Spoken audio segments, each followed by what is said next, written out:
Ako'y kabilang batikos sa pahayag ni President-elect Rodrigo Duterte kaugnay po sa mga media killing. Ayon po kay Duterte, korupsyon ang isa sa mga nakikita niyang dahilan kaya may mga mamamahayag na pinapatay. Yan po ang sagot ni Duterte matapos tanungin ng media kaugnay sa kanyang polisiya para sa mga pinatay na mamamahayag.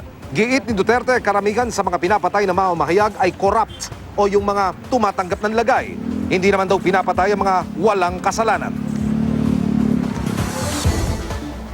It's not because you're a journalist na ikaw, you're exempted from assassination. There is no way to know that the next victim would be a journalist. Sa karamihan, prangka-prangka, may nagawa yan. Kasi hindi ka naman talaga papatayin dyan kung wala kang ginawa. You'll violate. Yung freedom of expression cannot help you if you have done something wrong. Umalma naman ang National Union of Journalists of the Philippines o NUJP sa pahayag na yan ni President-elect Duterte. Ayon po sa NUJP, nakakapanlumo ang sinabi ni Duterte na korupsyon ang dahilan sa pagpatay sa mga mamamahayag.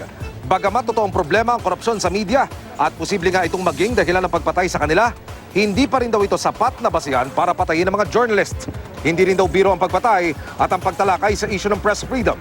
Sa kabila nito, magpapatuloy pa rin daw ang Philippine media sa pagsisilbi bilang tagapagbantay.